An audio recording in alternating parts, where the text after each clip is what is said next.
Okay, shh. 5 minutes, man. I've got 3 lovely ladies interviewing me. You have no idea. This has never happened to me in my life. All right. So.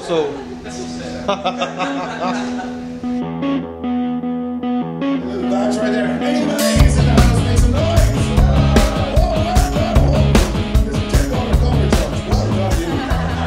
All right, and my favorite, how many Indians in the house make some noise? That's right at the back where you belong. All right now. Here's great, thank you. Well, Comedy Masala is an open mic night, and there was another club by the name of Takeout Comedy. They were based out of Hong Kong. They were running open mic nights in Singapore.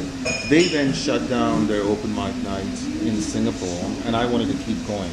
So I then decided to start Comedy Masala, which was a weekly open mic. So we started off on the 5th of October 2010. Hey, thank you guys for coming out. This is Comedy Masala number 57. We have a fantastic show for you tonight. 2 headliners from Malaysia, 13 comics from Masala. We're going to be switching MCs soon. It's going to be a barrel of fucking laughs, alright? Alright, now, let me see. When I started Masala, the entire pool was about 12 or 13 comedians.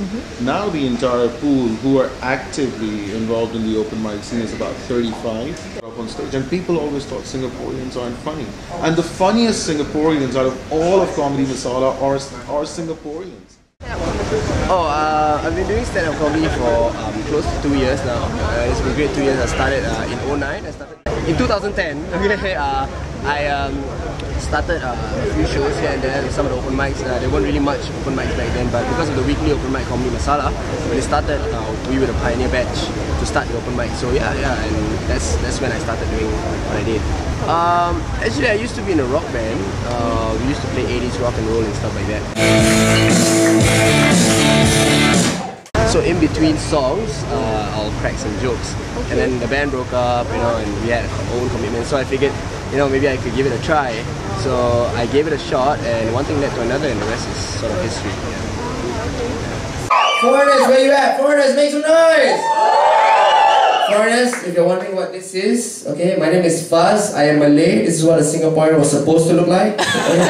Maybe a messenger from God will come down in 2012, and maybe, just maybe, Jesus might not be white.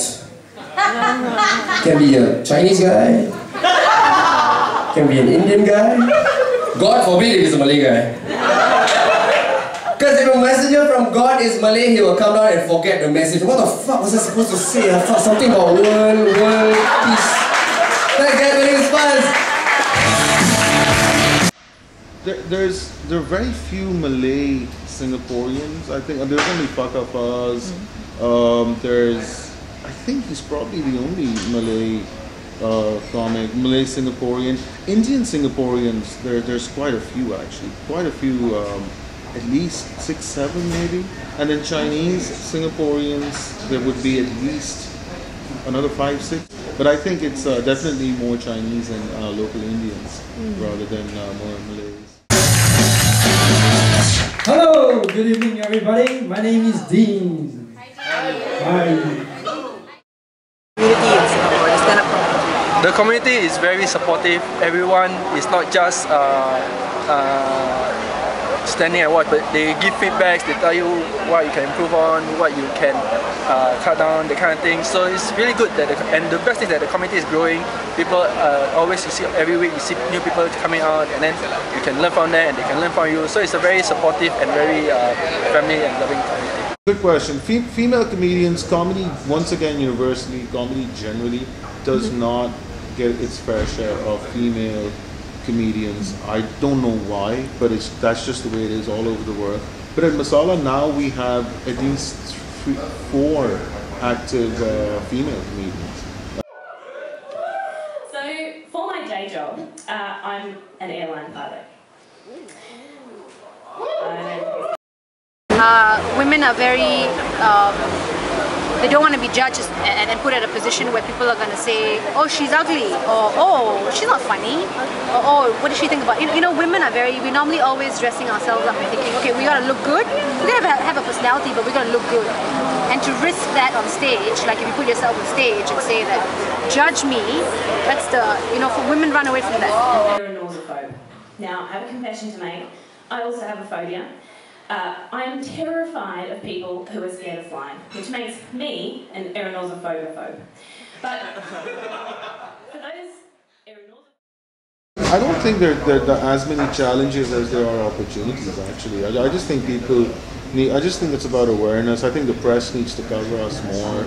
I think the press needs to come here and see what's happening and see this movement. It's a movement of stand-up comedy. They need to see a Singaporean make 200 people laugh their asses off, and then they need to spread the word. And then what I've seen in Singapore, they're very intelligent because there's such a high level of sort of education there. And they're very in tune with the global situation, global issue, and they're very encouraging. You know, they're clapping the comics on, they're cheering them on, and they go and spread the word, they bring their friends out.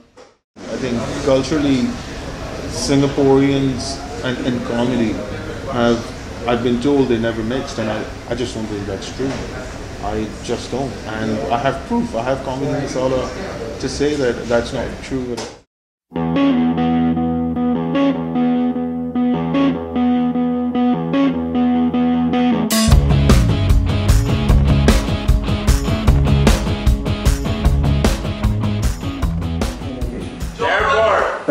Jurong what?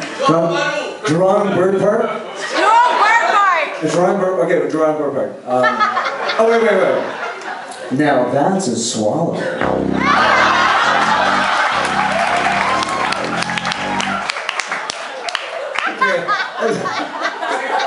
Oh, let's have another one. What's that? Singapore Flyer? Singapore Flyer. Okay, that's new. Wow, that's big.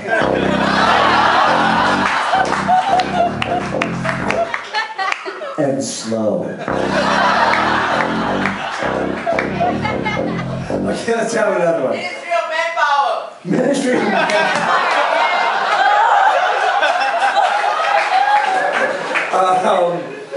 Oh, I'm sorry, miss, but that's not the kind of job I was referring to.